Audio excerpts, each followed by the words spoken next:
Panginoon. Amen? So, pumili po kayo ng inyong mga upuan. Alright?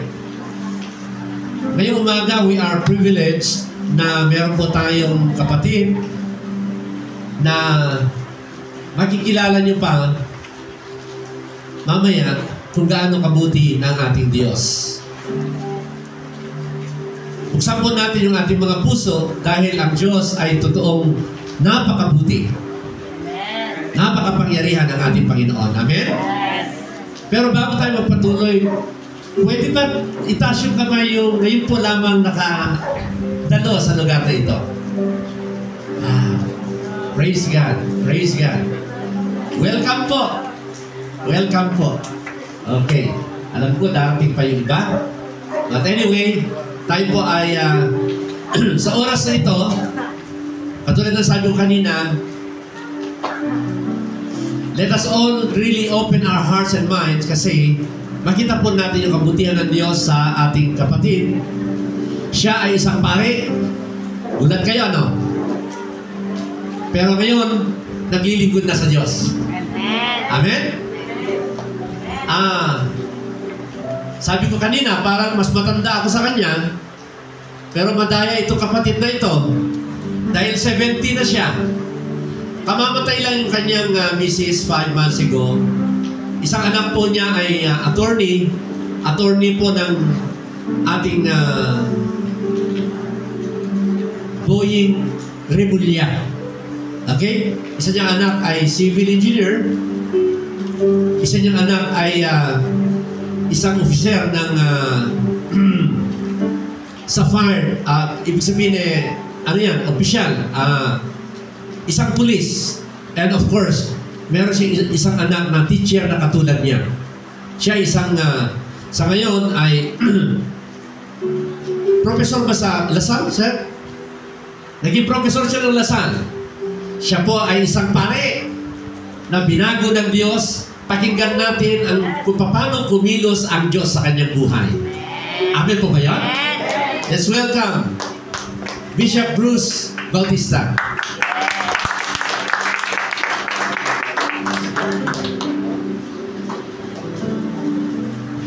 Salamat sa Diyos. Salamat po, Pastor. Ako po I would like to take my singular privilege na pasalamatan ko ang Panginoon higit sa lahat dahil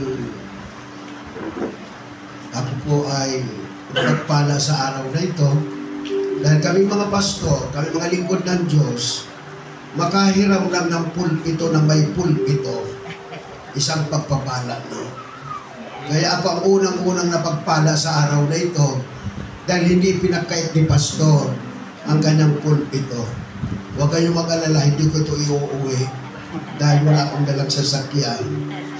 Salamat po kay Doktora Mercy dahil po sa kanya nang dumalaw po ako dito sa inyong school at dahil mayroon po kaming project para sa nakita ko ang kalagayan ng ating simbahan.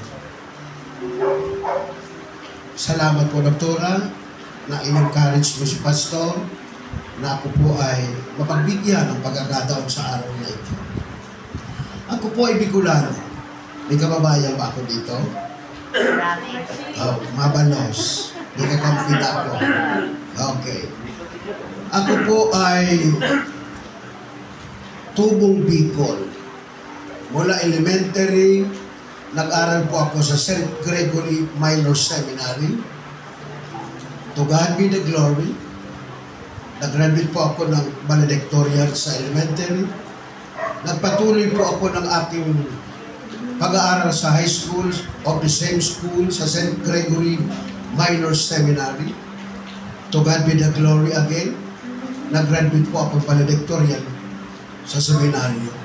Dahil po tuloy-tuloy po ang aking pag-aaral, lumipat sa Naga City para doon mag-proper ng aking theology sa St. Gregory Major Seminary ng High School Minor Seminary.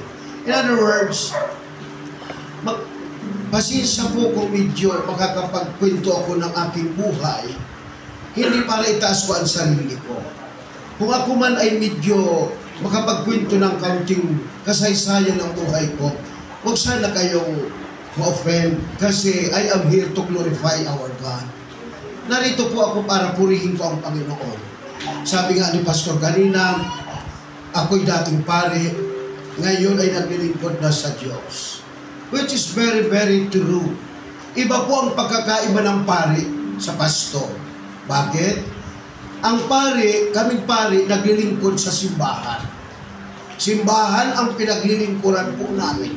Samantalang ang pastor, sa Diyos naglilingkod. Iyon ang pagkakaiba. Kasi kung doktrina ang pag-usapan natin, kahit nakapikit ang mata ko, kaya kong isa-isahin sa inyo ang mga kapanganakan ng 350 ng mga santo at mga santa. Pero hindi natin kailangan na yun. Sapagkat tingnan nyo po, almost 20 years ako sa seminaryo. Mula elementary, high school, nag-college, nag-masteral pa sa theology, etc. etc. Matagal at nagsilbi akong pari sa loob ng 10 taon as full-fledged Catholic priest.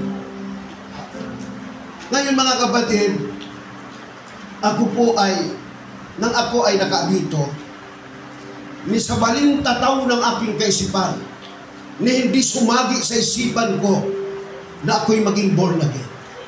Katunayan, makakita lang akong pastor na nakabarong, ang tingin ko demonyo. Kasi sobrang insecurities namin. Pero nang ako'y makakilala sa Panginoon, doon ko napagtanto, ng araw pa lang yun, ako ang demonyo. Salamat sa Diyos at naturuan tayo ng mga pastor. Salamat sa Diyos at may pastor na tinawag ang Diyos. Dahil kung walang pastor, baka hanggang ngayon, nasa impyerno pa ako. I'm sorry, may mga Catholic tayo dito, pero mawalang galang. Ang sasabihin ko, ano ang karanasan ko sa loob ng kumbento? Ano ang karanasan ko bilang pare? Hindi po ako nangungutya. Hindi po ako pwedeng manira ng imbento. Dahil hindi naman po tayo pwedeng itaas ng Panginoon o ibango ng Panginoon kung magsisinungaling tayo. Iba may kasabihan, liars go to hell.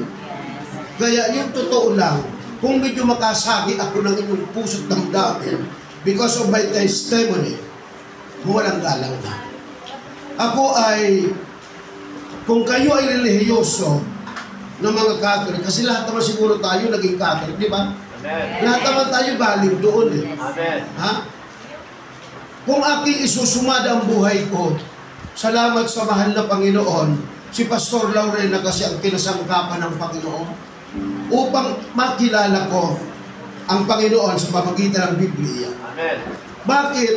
Kami kasi sa seminaryo, 4 lang naman ang pinag-aaralan namin eh. Wala namang iba kami pinag-aaralan kundi 4 na libro. Una, yung Apocryphal Bible. O, doon pa lang mali na. Ang mga Apocryphal Bible hindi naman tanggap sa born again Christian. Pangalawa, yung Tronco del Mundo. Ano bang laman ng Tronco del Mundo? Ang laman ng pinag-aaralan namin sa Tronco del Mundo, yung pagpalayas sa mga demonyo. Yung mga Latin, ego sum pactum, lahat-lahat yan. Samantalang, nang ako'y makakilala sa Panginoon, sinabi ng pastor, nagsabi sa Biblia, na nakasulat sa Biblia, a Beelzebub could never cast out of the same Beelzebub. Ang ibig sabihin, ang demonyo ay hindi pwedeng magpalayas ng kapwa demonyo. Eh kasi, alam naman natin lahat na hindi naman pinaghaharian ng Diyos. Magmula kay Santo Papa hanggang sa pari, hindi po iyan lingkod ng Diyos. Ako na po nagsasabi, kaya si Bishop Bakani, pinahirapan ako eh. Ako ay halos nag-hire siya ng mga mamamatay tao. Pag ako'y nababalitaan na nagtitestimony ako sa iba't ibang simbahan, may mga nakaabang na. Dahil I am here to expose the work of Satan. I am here to expose the work of Satan na tayo'y nalinlang. Nanin lang tayo sa maling turo. I'm very sorry. Kung kayo nang hinayang na kayo ay naging Catholic, dapat akong maghinayang. Dahil bago ako nakatapos ng pagpapari, naubos ang kalabaw ng tatay ko. May isang lamang ang kalabaw. May isang lamang pati araro. May isang ang aming bukid. Matustusan lang ang pag-aaral ko sa seminaryo. Dahil sa seminaryo, hindi ka tatanggapin kung wala kang ITR ang mga magulang mo. Hindi ka tatanggapin sa seminaryo kung wala kang kakayahan financially. Hindi ka tulad sa Bible School, libre na nga, paiyakan pa. Pero sa seminaryo, kung hindi ka may kaya sa buhay, wala namang kaya ang magulang ko. Magbubukid lang kami. Kaya naubos yung kalabaw. Naubos yung aming bukid. Salamat sa Diyos dahil nasumpungan ko ang katotohanan sa pamagitan ng pastor na kinasangkapan ng Panginoon. Kaya magpasalamat po kayo dahil may pastor dito. Ha? Huwag kayong magpasalamat na may pare. Magpasalamat kayo may pastor. Dahil ang pastor nagtuturo ng totoo. Dahil kung hindi ito totoo, hindi ako tutungtong dito. Dahil galing na ako sa mali. Galing na ako sa maling simbahan at ayaw ko lang bumalik sa maling simbahan. Ako po ay hindi naman, kaya sabi nga ni Bacali, si Bishop Bacali, nagsabi na, huwag daw akong paniwalaan kasi ako na'y bubo. Yan naman anya kasi excommunicated. Yan anya na inalis tinanggal sa simbahan katoliko. Ay hindi po ako tinanggal sa simbahan ng katoliko. Ako mismo ang nag-volunteer. Hinubad ko ang aking abito. Sinurinder ko kasi, ang pari kasi kapag ikaw aalis sa pagpapari, dalawang bagay ang gagawin mo. Yung abito mo, isusurrender mo sa magulang mo. Pangalawa, isusurrender mo sa kura paroko na kung sino may hawak sa'yo. Kaya lang, isinaulit ko, hinubad ko ang abito ng panahon na ako ay nakakilala, naliwanagan na ako ng katotohanan. Halos mamatay ang nanay ko. Halos ilang bisis siyang inatake. Ilang bisis po siyang, sabi ko, nanismayo. Dahil hindi niya matanggap na ako'y maghuhubad ng abito. Dahil ako'y nagmula sa isang liblib na barangay. Baryo, taga-baryo po ako Sa isang baryo, alam niyo naman, sa probinsya, mabalitaan lang na may pari dyan sa baryong yan, pakiramdam nila, banal na ang barangay na yan. Kasi ako, nang ako'y nag-abito pa, siguro kung nag-abito ako ngayon dito, baka may nag-bless sa akin. Dahil ako, pag ako nasa bahay, barangay namin, pag dumadalaw ako sa barangay, nanay ko nag-bless sa akin Tama. Tatay ko nagmamano sa akin Tama. Lula ko nagmamano sa akin. Tama. Dahil pari kami Tama. Kasi ang pagkakaalam nating naturuan tayo ng maling turo, akala natin ang pari ay representative ni Kristo. Yun ang pagkakaalam natin. Tama. Salamat sa mahal na Panginoon. Ni hindi ko inisip na ako isang araw pala ay magiging born again Christian preacher. Hindi ako nadala sa turo o sa salita ng pastor. Bakit? Yung nangaral sa akin, pastor, grade 3 lang Sabi ko nga sa kanya, sino ka para magturo sa akin? I am a doctor of philosophy. I am a professor of University of Perpetual Health. Pinagtyagaan niya ako, professor ako. Nagpa-part-time ako sa Perpetual sa Binyan habang ako po ay pag-araw ng wala akong misa. Si Pastor Laurina ng taga-Pasita Complex ay nagtyaga sa akin. Tuwing makikita ko sa papunta na sa kumbento, mainit ang dugo ko. Kumukulo ang dugo ko pag nakikita ko siya. Sabi ko, ayaw naman si Satanas. Dumarating na naman si Satanas. Kasi, siyempre, hindi na natin matanggal. Nag-abito ako Kung kayo nga naging Katoliko kayo, wala namang kayong kinapitan yung totohanan lang. Naging Katolik kayo, hindi ka kayo nangapitan. Hutang pa nga kayo Bakit? Ang binyag may bayad. Ang kumpil may bayad. Ang patay. Patay, may bayad. Nasa lupa na, babayaran pa. Dahil magpaparesponso daw. Dahil sa kaluluwa. Tama. Salamat sa Diyos, naturuan tayo. Amen. Naturuan tayo ng tama. Kaya ako mga kapatid na minamahal ko, ako po ay, nandito po ako sa harapan ninyo na sobra po ang kaligayahan ko. Amen. Dahil ang Panginoon nakita natin sa Biblia, hindi naman pala sa tumitingin. Ang Panginoon ay hindi naman pala tumitingin sa ating pang-ibabaw na kaanyuhan. Amen. Hindi pala ang Diyos nakatingin kung may diploma ka o hindi. Amen. Hindi naman pala ang Diyos nakatingin kung ang transcript mo may mga platuan. Amen. Hindi naman ang Diyos nakatingin kung ang diploma mo malaki o maliit. Katulad sa UST, malaki ang diploma. Amen. Sa PIATI, kaya kalaki ang diploma. Amen. Para hindi magaya sa rekto. Tama. Mga kapatid, ang Diyos alam natin lahat na ituro na. Ang paglilingkod sa Diyos ay hindi pagwapuhan. Amen. Ang paglingkod sa Diyos ay hindi pakyutan. Amen. Dahil kung tatayo ka sa pulpitong ito, na ikaw ay magpapakyut, you better go home. Because the Lord will never bless you. We are not man's pleaser. Amen. We are God's pleaser. Ang Diyos ang kinakantahan natin. Amen. Hindi ang tao ang kinakantahan natin. Amen. Kaya yung ating siyang leader, nagsisikap siyang kumanta tayo. Magpuri tayo. Kasi ang Diyos ang pinupuri natin. Amen. Hindi naman si pastor eh. Hindi naman ako pinupuri ninyo. Sa tingin nyo kaya, nag-i-enjoy ako na kakantahan mo ako. Nang ako'y Catholic pa, nag-i-enjoy ako. Pero ngayon, we are God's pleaser. Amen. Mga minamahal, ang Catholic, itong pagkakaiba. May Catholic pa ba ngayon dito? Umalang ka lang. Mayroon ba tayong nag-attend dito Catholic hanggang ngayon? Kasi baka sabihin niyo, nagparanig ako na nagparanig sa'yo. Na pinapunta ka dito para hiyain lang, no? Kung ikaw ay Catholic o narito, ito na oras para matauhan ka na. Amen. Sapagkat tayo po ay nalinlang ng maling turo. Isipin mo, sa pagdasal pa lang natin, ilang ulit ang Dios te salve Maria, Lors contigo, benedicta eres et multiplicus el fruto de vientre Jesus. 60 times. Maglorosaryo ka, 60 times na Dios te salve Maria, Lors contigo, benedicta eres et multiplicus el fruto de vientre 60 times. Ha? Ang pagrosaryo dedicated kay Maria, hindi naman kay Kristo. Sino bang gumawa ng rosaryuhan? Si Dominic de Guzman. Amen. Si Dominic de Guzman ang nag-imbento ng rosaryuhan. Ni minsan hindi nakita ni Santa Maria yan. Ni minsan hindi nahawakan ni Santa Maria ang magrosaryo. Talo ko pa nga siya dahil ako marunong magrosaryo. Gusto mo magminsa ako ng Latin dito? Ha? Nagmiminsa ako Latin.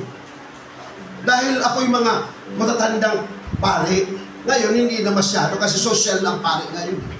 Ang pare ngayon nasa basketballan. Ang pare ngayon nasa mall. Yung panahon namin, bago ka lumabas ng kumbento, kinakailangan alisan ka muna ng buhok sa gitna. Ang tawag doon sa Bicol, erect. Na ibig sabihin, identity.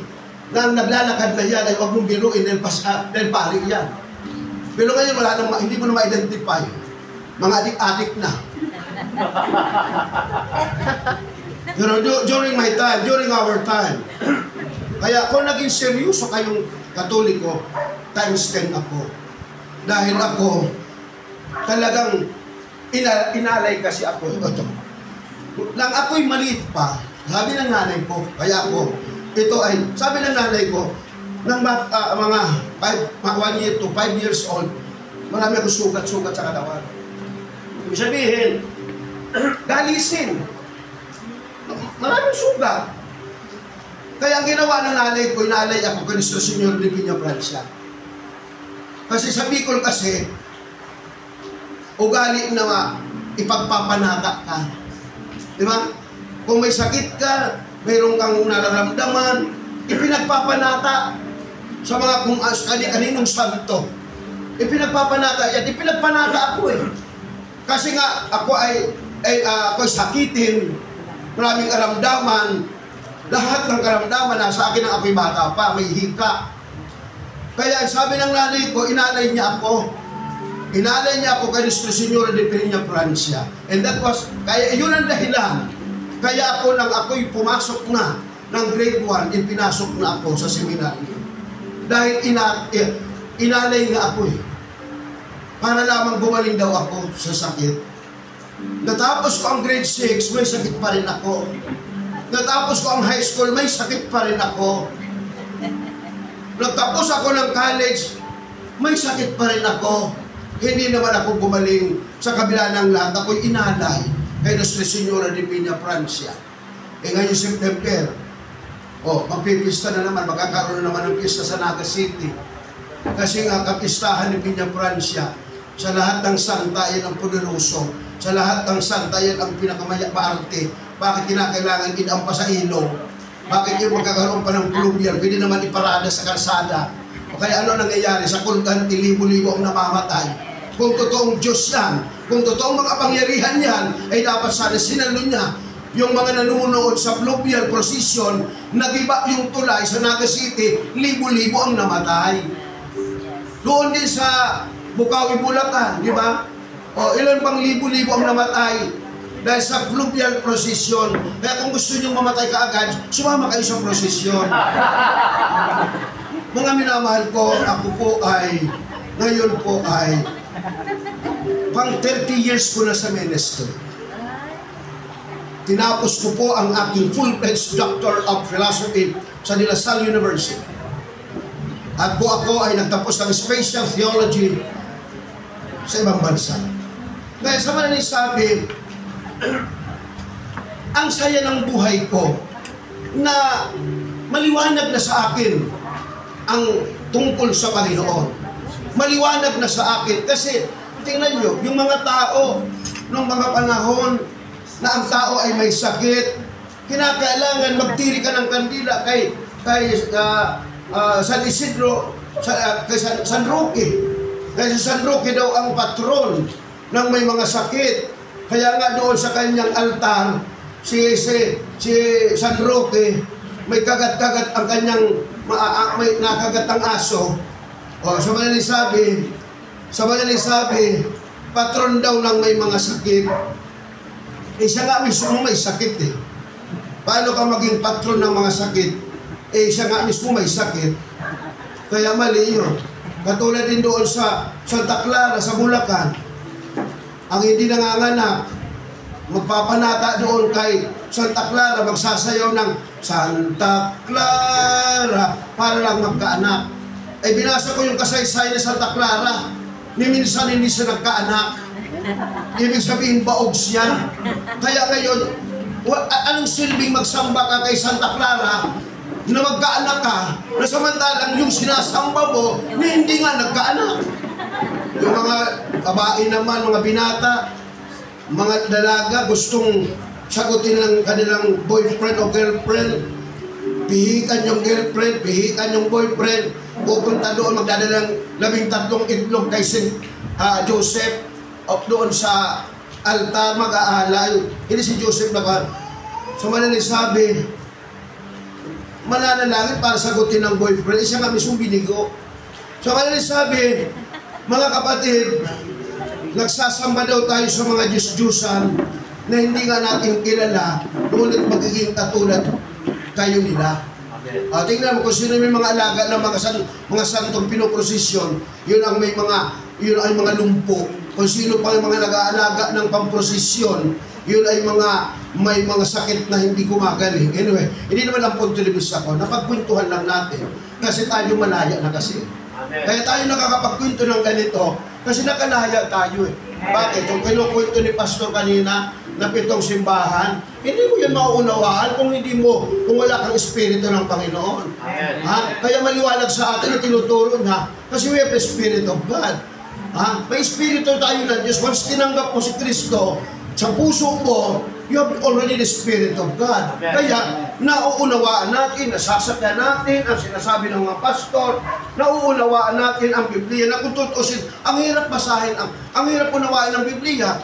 Although anybody can read the Bible, kahit grade 1, kaya bumasa ng Bible eh. Kahit hindi nakapag-aral, kaya bumasa ng Bible. Kung Bicolano ka, may Bible na Bicol. Kung Bisaya ka, may Bible na Bisaya. O kung ano ka, may Ilonggo ka, may Bible na Ilonggo. So in other words, lahat ng tao pwedeng basahin ang Biblia. Pero hindi lahat kaya unawain. Hindi kaya ipaliwanag. Sige nga, tawagin natin dito ang bata. Pabasahin natin ang bata dito ng John 3:16. Pababasa niya. Tanong, kaya mo ipaliwanag ng bata yan?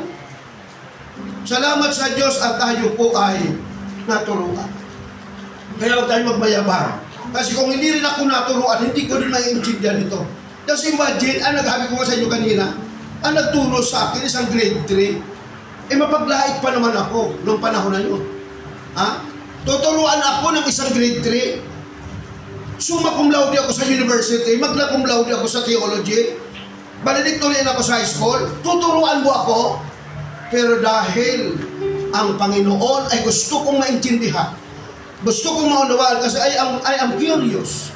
Kasi nang siya'y pupunta sa kumbento, akala ko, piniplis niya lang ako. Akala ko, nag-i-enjoy siya kasi kababayan ko siya eh. Yung pastor na yun, magulang noon, nauutangan ng nanay ko eh. May utang na loob kami doon eh. Kasi pag mag-tuition na, ibibinta yung kalabaw. So in other words, dumadalaw siya, hindi ko alam na pastor siya. Nagdadala ng gatas, nagdadala ng mga kung ano-anong gulay sa kumpento. Akala ko, nag-i-enjoy siya sa pagkapari ko. Ito pala'y pain lang pala para makapasok siya sa kumbento. So ang ginagawa niya, sige, nagsasalita siya. Yung una, na-appreciate ko siya eh. Napapawaw ako dahil, alam ko, grade 3, pero parang ang lalim ng alam niya. Alam ko, grade 3 ito. Pero ang galing niya, hindi nga, may partida eh. Hindi pa nga siya nagbubuklat ng Biblia eh. Amen. Pinartidahan niya ako. Samantalang ako habang nagsasalita siya, hawak ko yung rosaryuhan. Sige, ang rosaryo ko, nagmumurmuring ako. Kasi nga parang, siyempre, pari ako eh. Sino ka? Parang turuan mo ako. Kung pag-usapan lang aral. Ano bang libro ang hindi ko pa nabasa? Lalo tungkol sa pananampalataya. Pero salamat, kaya grabe, walang hanggang pasasalamat ang ginagawa ko sa Panginoon dahil mamatay man ako sa mga oras na ito, hindi ko na kailangan dasalan ako ng 40 days. Mamatay man ako sa mga oras na ito, pagkatapos ito mamatay ako, kahit itapon ako sa ilog, hindi problema. Kahit sabi sa Bicol, lukutan mo kibanig, itapon mo ako sa ilog, walang problema. Kasi ang importante sa akin, saan patungo ang ating kaluluwa. Amen. Yung kalag, ang importante, yung kalag. Yung kaluluwa ang importante. Amen. Ngayon, kaya nga nang mamatay ang asawa ko, siyempre mga kamag-anak nandoon, lahat puno-puno ng kamag-anak, mga relihiyosa. Nagtataka sila, bakit wala lamang may nagdadasal? Bakit wala lamang na may nagro-rosaryo?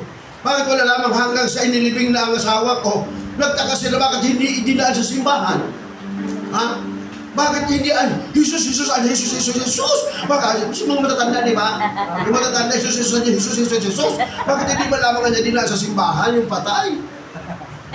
Sa malinis sabi, kasi tayong nasa Panginoon na alam na natin kung saan tayo patungo, kaya kampante tayo. Pero kung hindi mo alam ang kaluluwa ko sa patungo, kaya napapadasal ka. Na baka sakali sa pamagitan ng dasal nila, mailipat ka sa langit. Hindi ganoon. Ang taong namatay na wala sa Panginoon, sa impyerno talaga yan. Amen. Hindi mo pwedeng suhulan ang Diyos. Hindi mo pwedeng maglagay ka sa Panginoon sa pamagitan ng pagpamisa. Hindi mo pwedeng kumpilsin ang Diyos na sa pamagitan ng pagbayad mo ng pamisa, responso. Ang tawag din responso. Mga kapatid, masakit ang katotohanan. Kasi kung ako nga pare nakinig, ikaw pa kaya? Na ordinaryo ka lang na taong katoliko? Huwag niyo akong yabangan kung araw kong katolisism lang pag-usapan.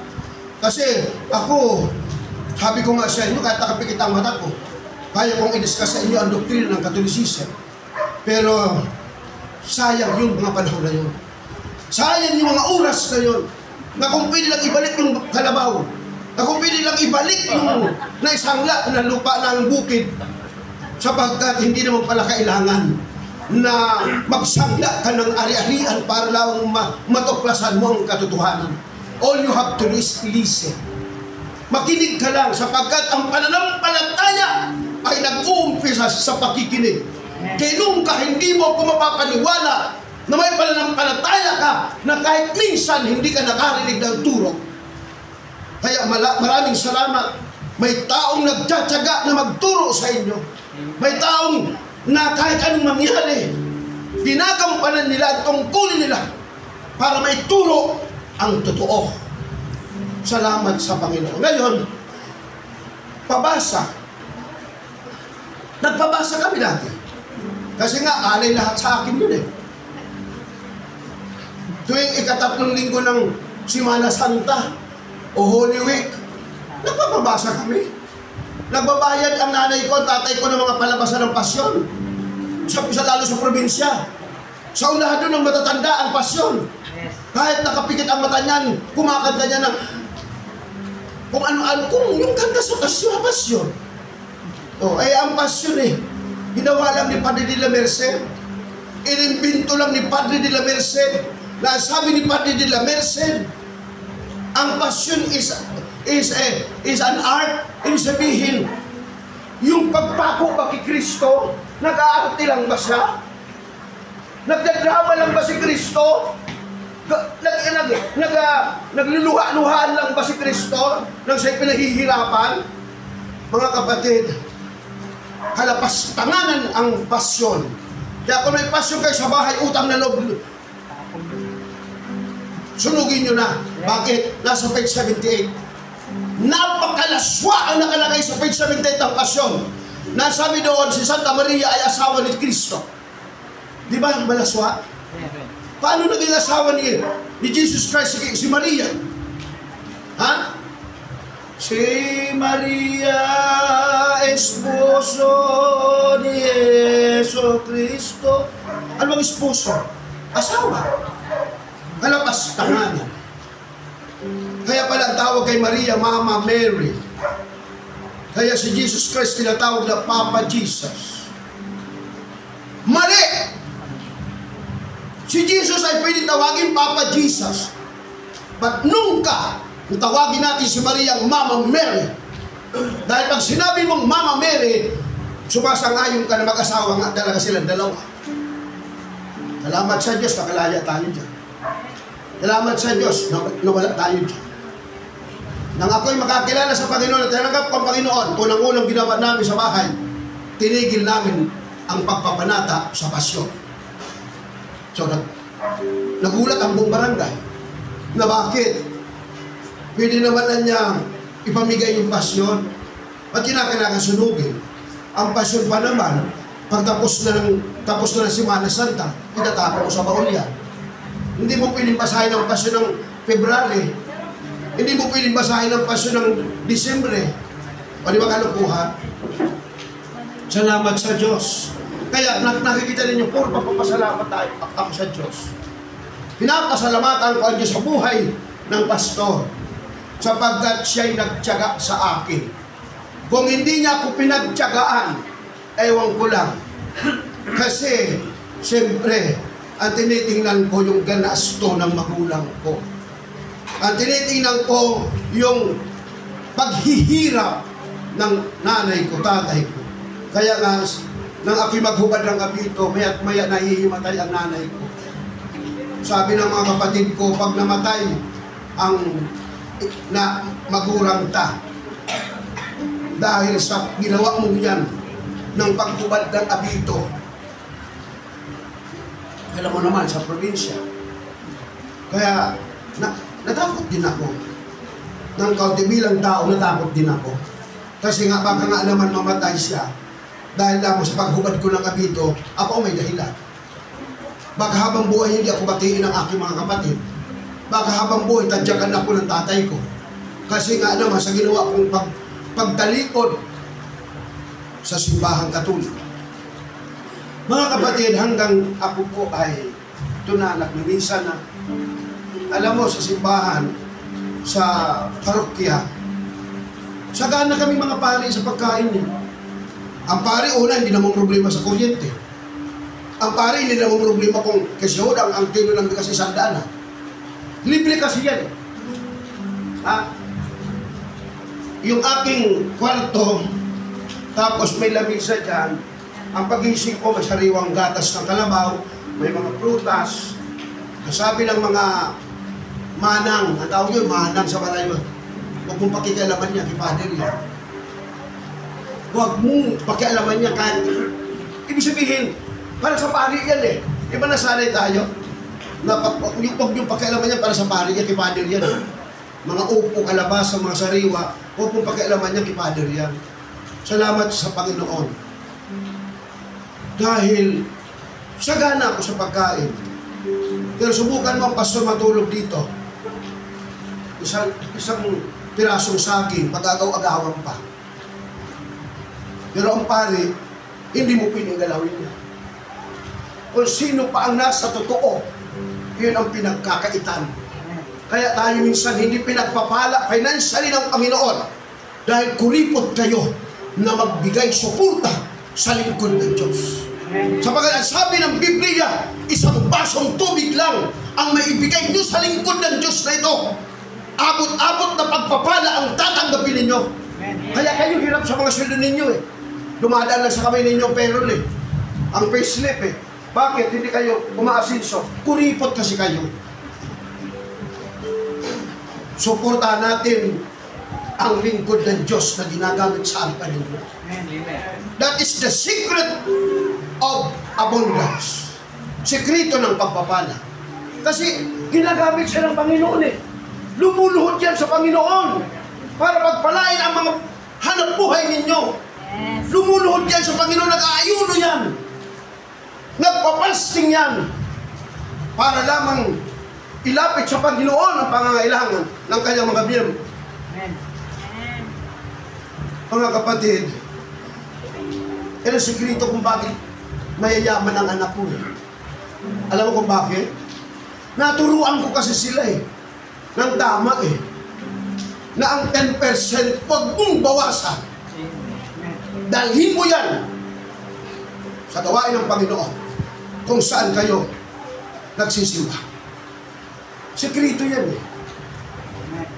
Nung unang sahod, first time na nagsweldo ang anak ko, kami naman na mag-asawa, nakikiramdam. Di ata tayo inayaya mag-Jollibee. Mukhang hindi malamang tayo binilan sa McDo. Mukhang hindi malamang tayo binilan ng tinapay. Pinakikiramdaman ko lang. Ayaw ko naman, anak, sweldo mo kahapon eh. Pinakikiramdaman ko lang. Hindi talaga eh. Maghapon na kaming nagkakalamitan ng asawa ko.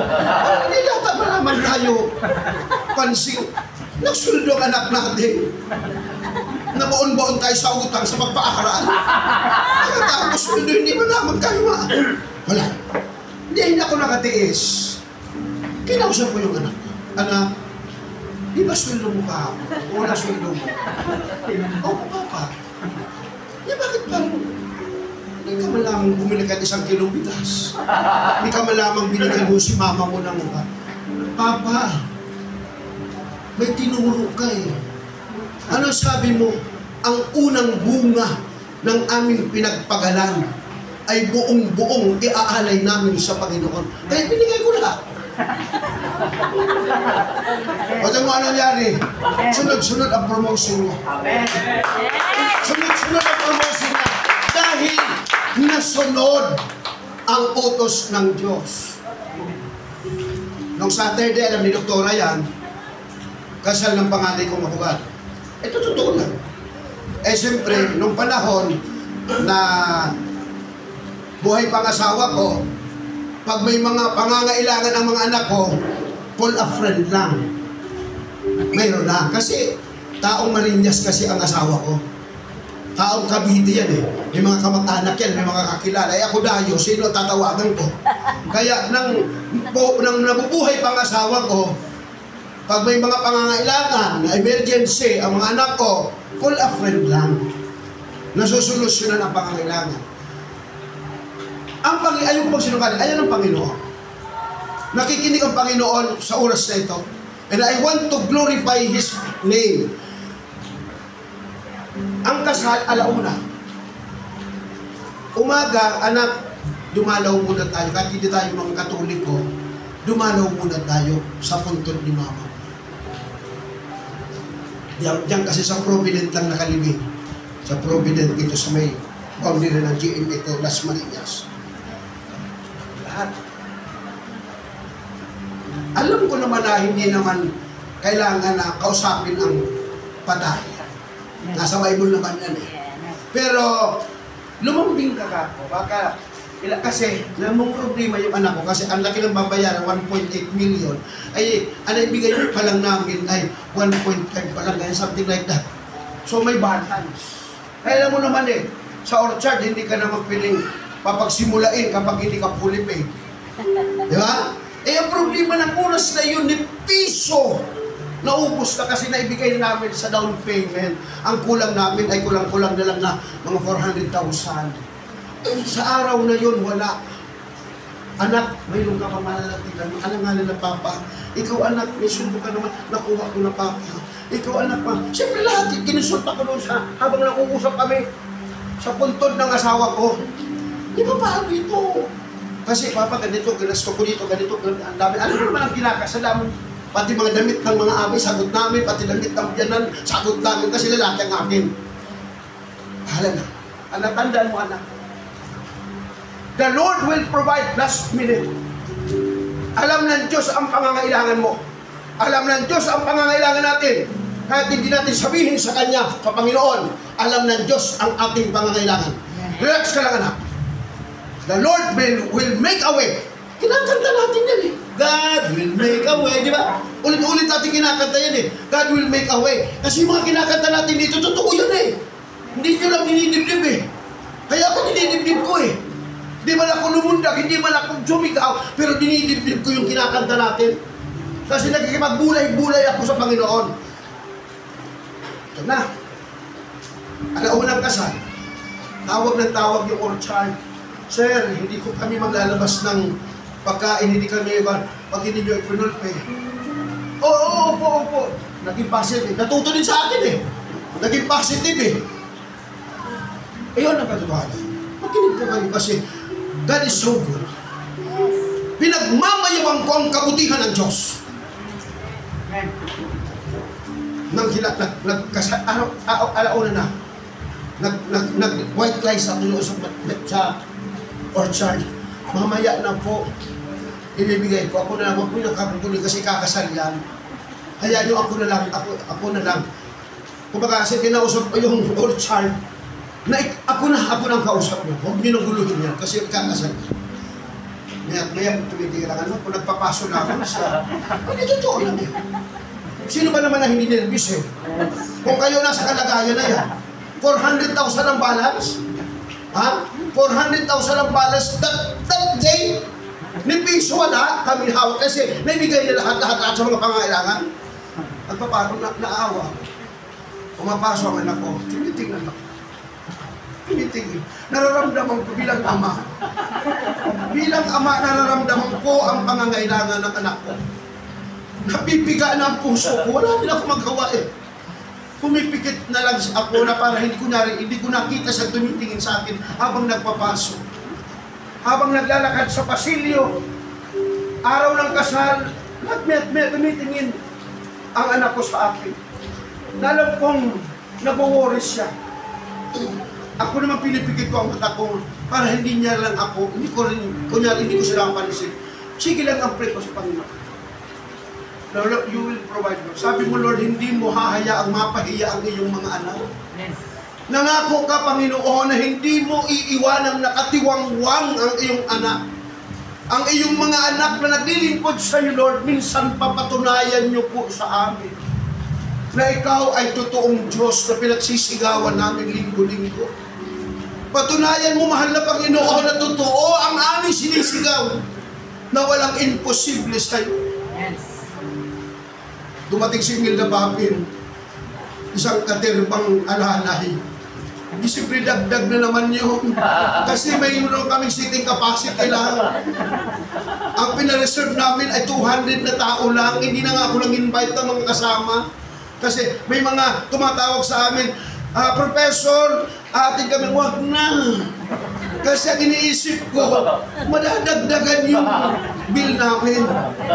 Dumating si Imelda Papin, ninervous na naman kami magkama, nagtitingin na kami, tambak-tambak na alalay.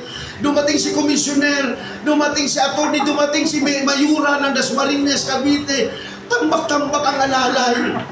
Punong-puno na kami yung anak ko, lalo na awa na ko sa kanya. Walang pero ayun ang Panginoon.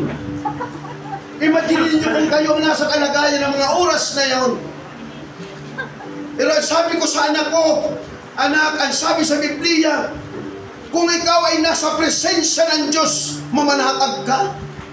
Ang sabi ng Diyos, if you are in the presence of God, maging kalmada ka.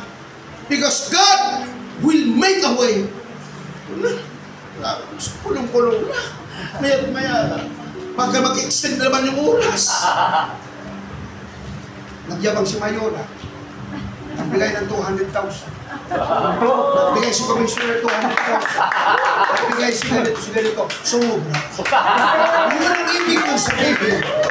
Hindi tayo pababayaan ng Diyos, lalo na kung naging tapat ka sa lahat ng bagay sa pinapagawa ng ating mahal na Panginoon. Amen.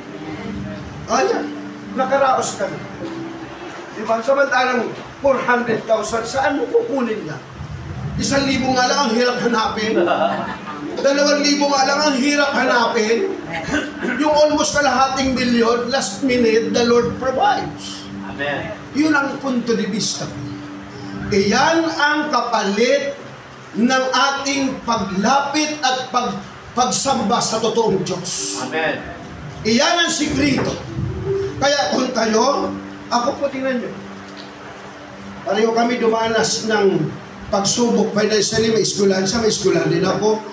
Nang mag-pandemic, almost 2 years. Walang operation ng school. Kaya nagkabaon-baon din kami noon. Mga bayaran kung saan-saan, mga lahat ng bayaran sa mga 2 taon, stop ang operation. Walang pumasok at isa. Paano yung lahat?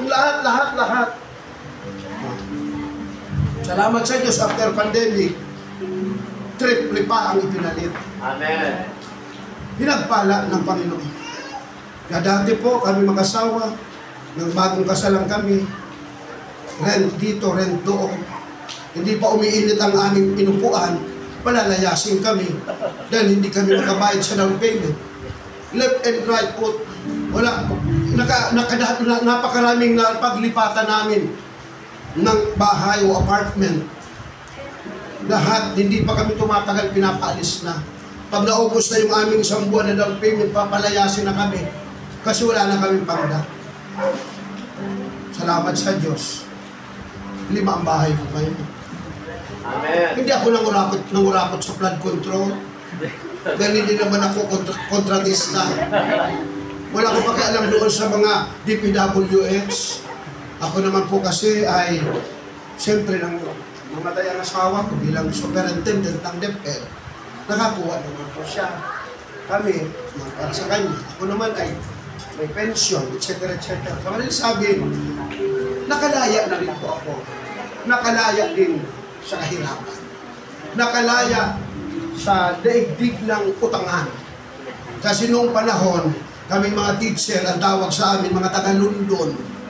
Dahil loan dito, loan doon, loan dito, loan doon. Lahat ng utangan na utangan ko. Walang utangan sa Dasmariñas na hindi ko na utangan. Salamat sa Diyos at yun naman ay nabayaran na. Kaya, God is so good. Ngayon, ilang minuto pa, 10 minutes na lang. Dadaling ko, mag-uumpisa na ako.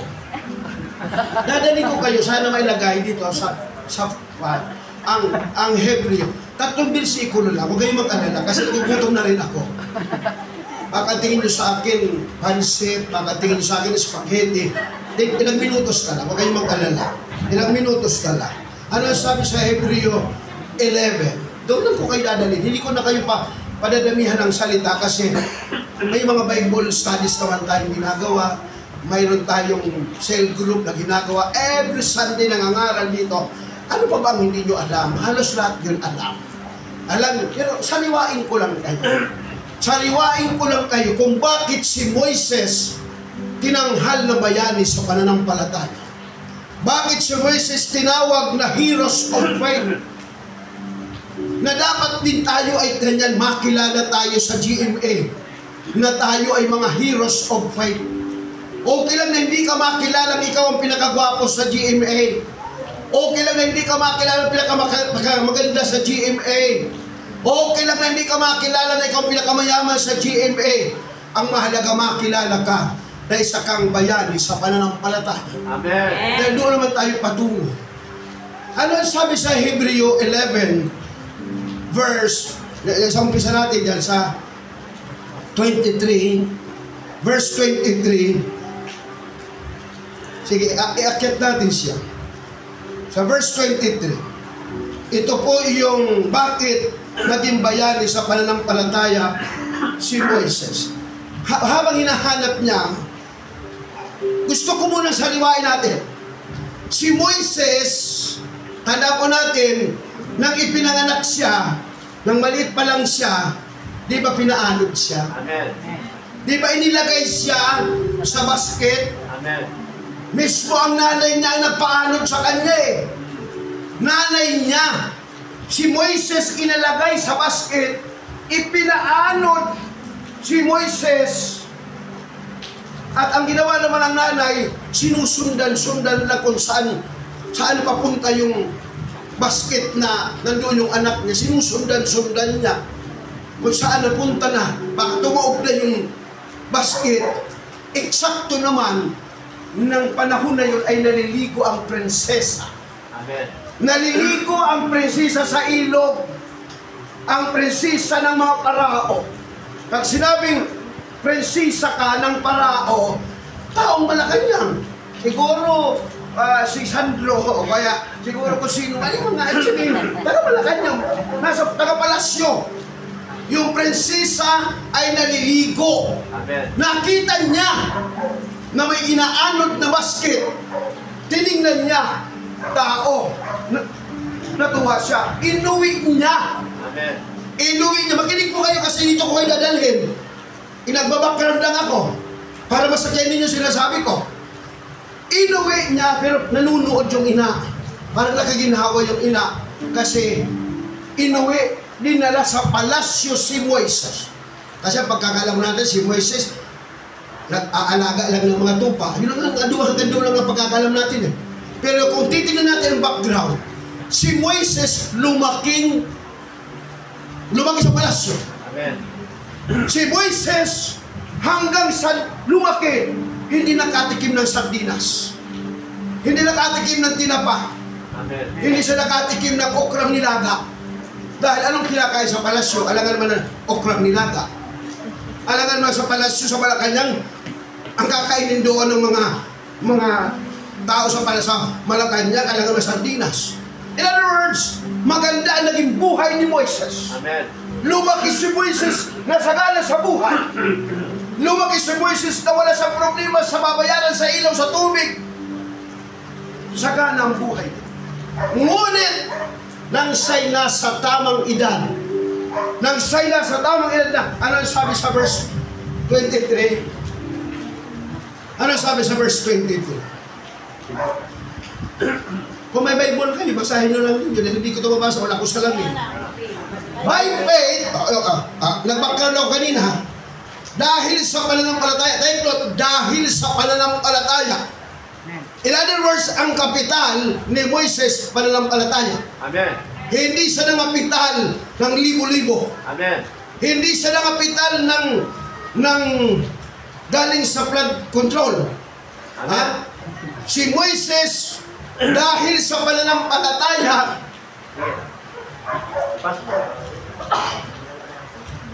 lakihan nyo na lang. Yan. Si Moises, gininto ko na yan. 3 months pa lang, pinaanon. Okay. Tumalon tayo sa 24. Ready po. Hanggang 27 lang naman tayo. Huwag ka mag-alala. Hindi tayo lalayo. Kasi kung lalayo tayo, nahirapan ka. Ako hindi ako nahirapan. Kahit ako hinihingal. Sige. Antayin natin ang... Kasi wala ako, hindi ko ito mabasa eh. Hindi ko ito mabasa kasi malabo ng mata ko. Kaya yan ang titignan natin. Amen. Ano ba? Ano sabi sa verse 24? Tatlong bagay lang ang gusto kong ipaalaala sa inyo. Tatlong bagay ang ginawa ni Moises. Tatlong bagay ang ginawa ni Moises kaya siya kinalugtan ng Diyos. Amen. Tatlong bagay ang ginawa ni Moises. Tatlong hakbang ang ginawa ni Moises na natuwa ang Panginoon sa kanya. Kaya nga, ang mga Bible scholars, kinonsider siyang heroes of faith. Ano sabi sa 24? Dapat pala nag-usap tayo kanina, no? Bali. Okay. Ano sabi sa 24? Ang tagal naman ng 24 na yan.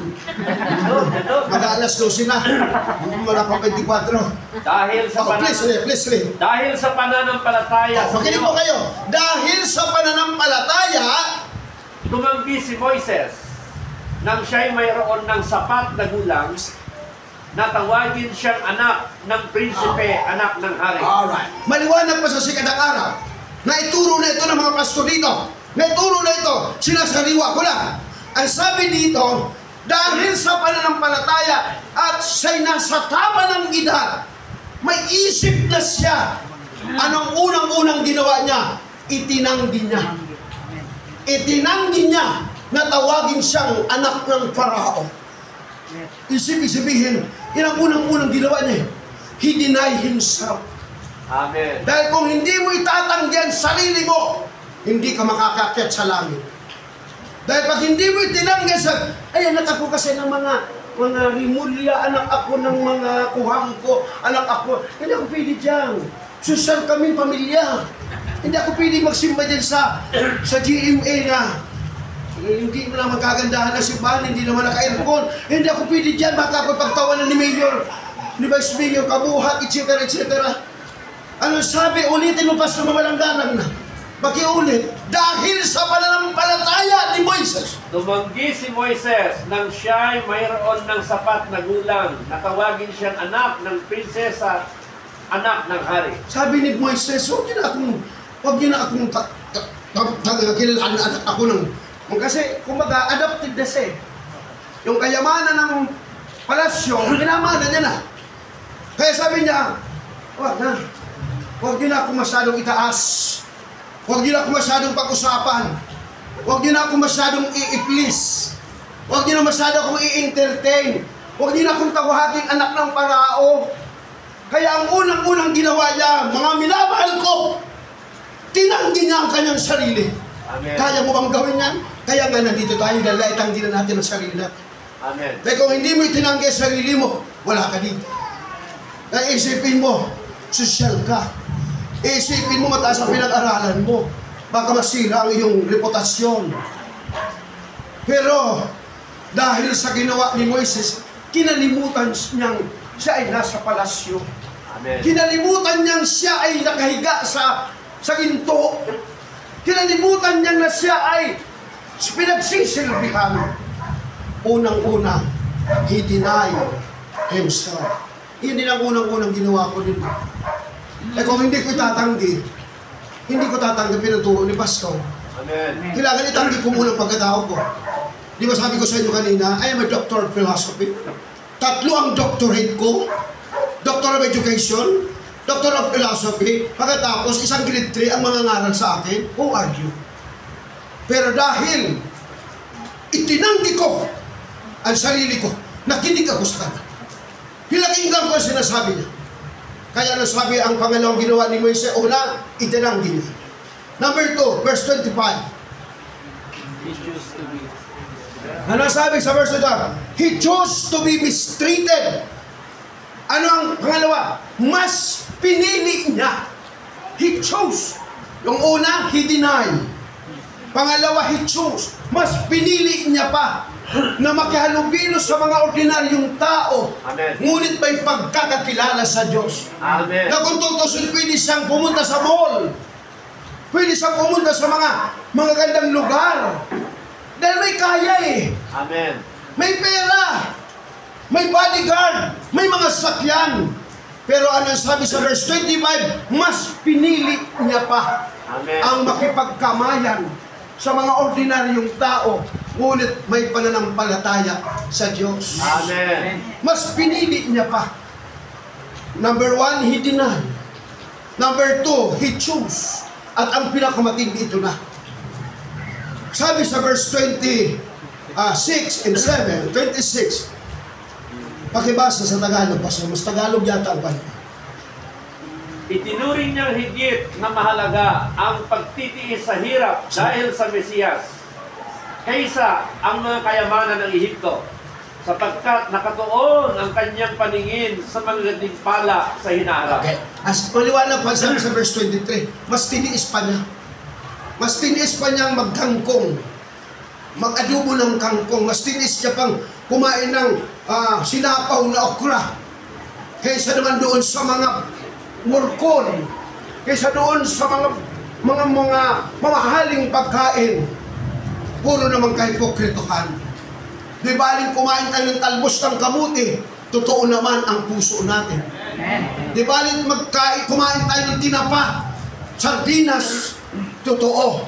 At ang verse 27, dito ngayon ang pinakamatindi na ginawa ni Moises, kaya ang Diyos ay natuwa sa kanya. Anong sabi sa verse 27? Dito tayo magtatapos.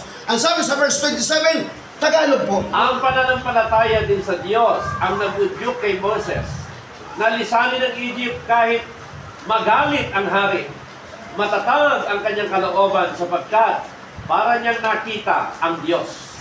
Maliwanag pa po sa sikat ng araw, mga kapatid. Ang sabi sa verse 27, He forsook Egypt. Iniwanan niya ang Ehipto. Iniwanan niya ang Egypt na kung totoo sa ang ganda ng buhay niya sa Ehipto. Iniwanan niya ang sitwasyon ng magandang sitwasyon sa buhay niya doon, materially speaking. Iniwanan niya ang Ehipto. Katulad po ng inyong abanglin ko. Iniwanan ko ang relihiyon. Hindi man ako pumunta sa Egypt para iwanan ko ang Egypt. Iniwanan ko ang kumbento. Iniwanan ko ang simbahang katoliko.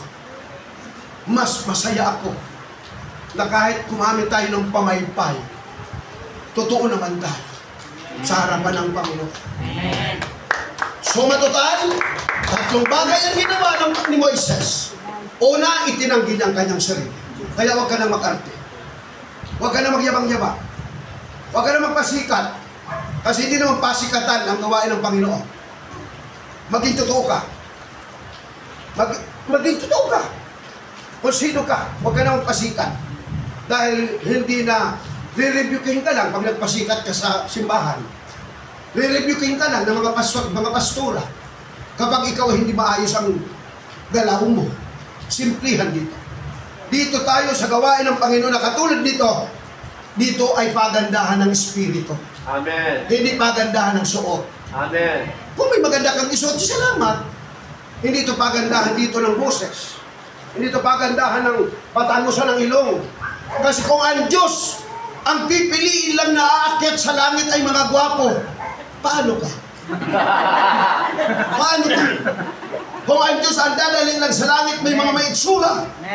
Mga gwapo lang ang bibit-bitin ng Diyos sa langit, kaawa-awa ka, pastor.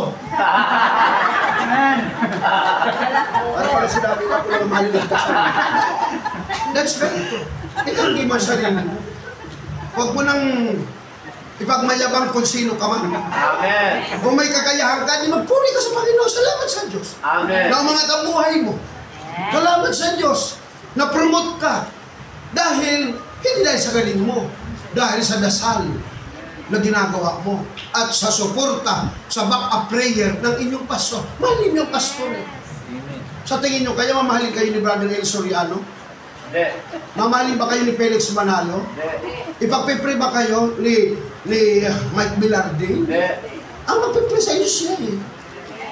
Mga lingkod ng Diyos ang magpipre sa inyo. Sabi nga, isang baso eh. Eh, mas maganda kung may kulay. At may palaman pa. Di ba? Isang baso nga lang eh. Payayamanin ka ng Diyos. Subukan nyo. I challenge you. Una, mahalin nyo ang simbahan. Kurtinahan nyo naman eh. Lagyan nyo naman ang kahit papaano. Gaya ka naman ninyo. Ito'y tahanan ng Diyos. I'm sorry. Hindi ako nakikialam, pero parang gano'n na rin. Mga kapatid, ang simbahan ay para po itong gasolinahan. Hindi kayo makakapagpaandar ng sasakyan kung walang gasolina. Pupunta at pupunta ka sa gasolinahan. Ito din po. Monday hanggang Saturday, pagod tayo sa trabaho. Monday hanggang Saturday, pagod tayo sa mga ginagawa natin. Kaya tayo pumupunta sa simbahan para magpa-reinforce, para tayo ay magpa-anoint, para pag Sunday, bit-bit natin ang mga karga-karga nating problema. Gumiginhawa lang tayo kapag nakapagpurit na tayo sa Panginoon. Amen. Gumiginhawa tayo, uwi tayong maginhawa kasi nakapagpuri ka sa Panginoon.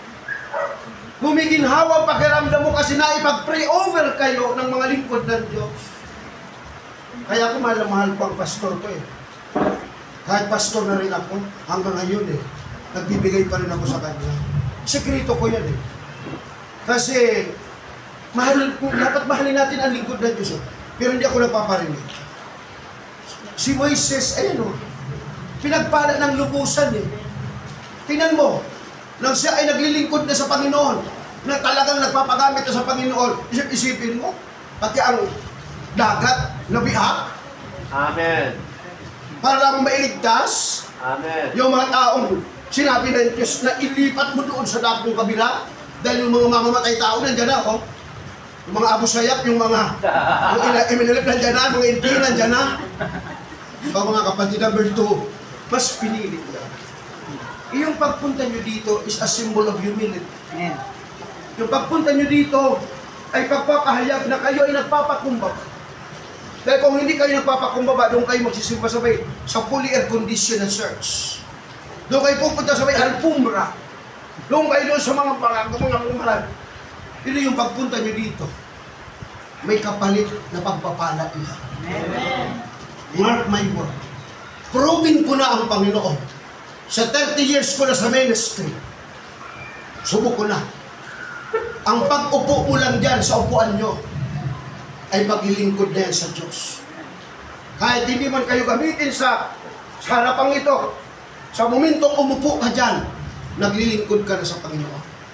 Kung tutusin noon eh, full-time associate din ako ng Perpetual, kinuha pa ako sa Lasal, pero wala din. Wala din nangyayari. Kailan lang guminhawa ang buhay ko nang naglingkod ako sa Diyos. Amen. Ha? I am not against of education. Kasi kailangan naman talaga natin eh. Pero huwag natin masyadong Diyosin ang inyong diploma. Huwag niyo masyadong Diyosin ang iyong pinag-aralan. Kaya I salute you, Doktora Mary. Si Doktora Mary, doktor yan, pero hindi yan nagpapatawag na doktor. Siguro nagugulat kayo, ba't tinatawag ko siya doktora? Kasi ako ang nagbigay mismo sa kanya ng doctorate.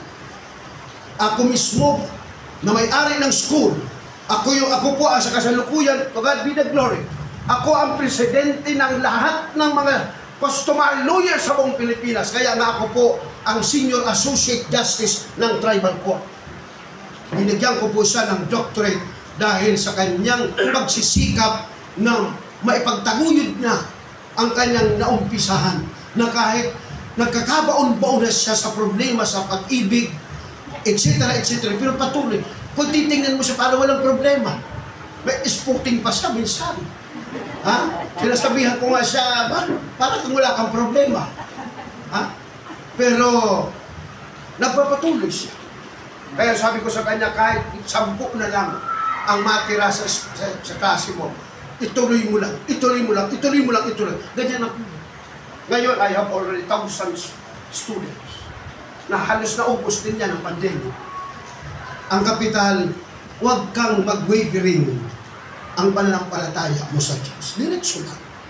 Hindi tayo pababayaan nito. Ultimamente, dito na ako magtatapos.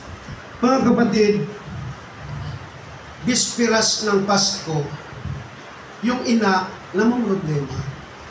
Ang sabi ng ina, anak, kasi yung mga anak niya naglalapitan eh.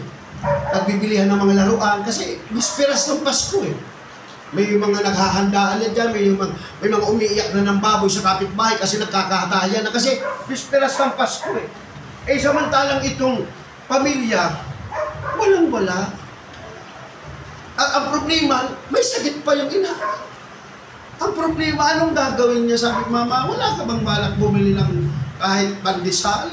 Wala ka man lamang balak bumili kahit Kahit man lang 1 kilong manok, yung mga kapitbahay natin, mabalik-balik na sa palengke. Balik-balik na, balik. Hindi, wala. Umiiyak ang ina. Mananampalataya, membro ng simbahan na ito eh. Malakas ang panampalataya niya sa Panginoon. Nanalangin siya. Panginoon, tulungan niyo po ako. Wala naman akong asawa na. Balo ako, ang anak ko, naiinggit na sa mga kapitbahay ng mga bata. May mga laruan, may mga bagong damit. Eh mga anak niya wala. Umiiyak siya sa Panginoon. Nagpasting siya. Habang siya nasa gitna ng pag-ayuno, kinausap siya ng Diyos. Anak, tumayo ka. Siyempre, naniniwala kasi siya doon sa tinig ng Diyos. Na naturuan ng pastor, naturuan ng Biblia, na tayo ay makinig kapag ang Diyos ay nangungusap.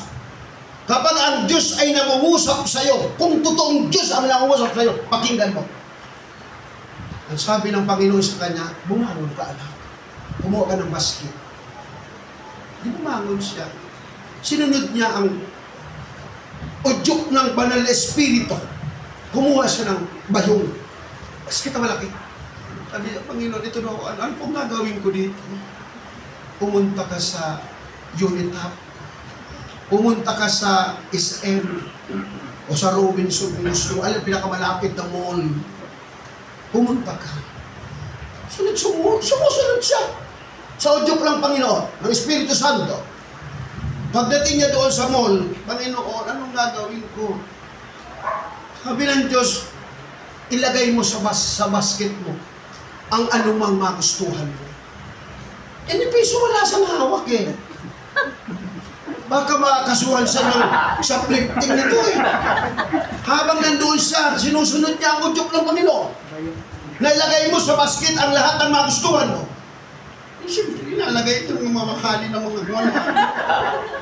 Tumitingin naman siya, baka nandoon sa Sister Merly, baka yun ang gamitin ng Panginoon si Pastor.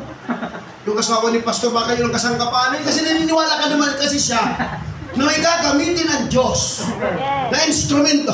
Kaya habang naglalagay siya sa basket ng mga mamahaling bagay, pinagpapawisan siya. Nag-i-speaking in tongues pa siya. Nagigipag-intercede sa Panginoon. Baka nandoon si Sister Merly. Baka nandoon yung asawa ni Pastor, ano yung kasangkapanin. Punong-puno na yung bag. Ang sabi ng babae, ng kapatid, Panginoon, anong gagawin ko? Punong-puno na eh. Sabi ng Panginoon, pumila ka sa cashier. Sunod-sunod naman siya. Tingin ng tingin. Mga kapampiyan niya. Disperas eh. Disperas ang Pasko eh. Tingin, sino kaya kakasangkapanin ng Panginoon? Sino kaya? Mapapahiya siya eh. Malapit na. Hanggang sa inisa-isa na ng cashier. Wala pa. Kasi naman kumakanyan, piso wala siya. Total, 9,500. Saan siya kukuha? Sabi ng cashier, 9,000. Ay, ganyan. Biglang, nag-ring. Ay, madam, congratulations. Bakit?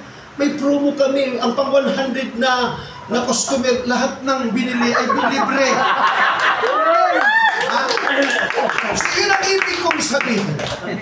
Last minute, kapital mo lang ay pananampalataya mo sa Diyos. Amen. Ang kapital mo lang ay ang paniniwala mo sa Diyos. Napahiya ba yung babae? Hindi. Nakauwi siyang punong-puno ng biyaya. Dahil sinunod niya ang udyok ng Panginoon. Sinunod niya ang sinasabi ng Panginoon. Kaya sabi ng congratulations, Mrs. Bakit? Ayan po nakalagay, may karatula oh. Ang pang 100 na customer. Pang 100 customer na po kayo. Kaya lahat yan libre. Una minamahal. Ako'y naniniwala na ang Diyos ay mangungusap sa inyo. Isara po natin ang ating mga mata, yumuko tayo. Bago po ako umalis, gusto kong mag-iwan ng panalangin. Gusto kong mag-iwan ng panalangin na kung saan sa susunod na gawain magtitestimony kayo. Dahil totoo ang Diyos. Buhay ang Diyos na ating pinaglilingkuran. totoo ang Diyos na ating pinaglilingkuran. Mapagpalang Diyos amang nasa langit, maraming salamat sa oras na ito. Napakabuti niyo po sa bawat isa sa amin. Sa kabila ng lahat na marami kaming pagkukulang, nagkakamali kami, nagkakasala kami. Minsan sinasadya namin at minsan hindi namin sinasadya, ngunit naging pagkakasala. Patawarin niyo po kami, mahal na Panginoon. Linisin mo po ang aming puso sa oras na ito. Linisin niyo po ang aming pagkatao sa mga oras na ito sa pamagitan ng iyong banal na dugo na nabuhos sa krus ng Kalbaryo 2,000 years ago. Lord, without you we are nothing. Kung wala po kayo sa amin, walang silbi ang aming buhay. Ikaw po ang aming Diyos na pinagtitiwalaan na mas malaki ang magagawa mo sa aming pangangailangan kaysa aming problema. Lord, i-bless mo po ang aking mga kapatid na narito. Ano man po ang kanilang pinagkakakitaan sa kanilang mga buhay, o hanap buhay o anuman, profesyon o trabaho man, mga estudyanteng nag-aaral, Lord, bigyan niyo po sila ng double anointing.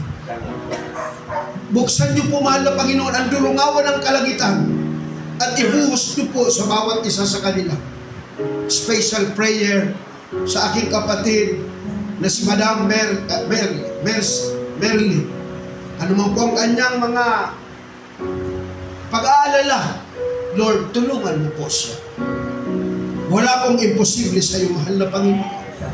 Kaya Lord, nagkakaisa po kami sa mga oras na ito. Ibuhos niyo po ang pagpapala sa bawat isa sa amin. Ito po ang aking panalangin sa pangalan ng Panginoon. Amen. Amen.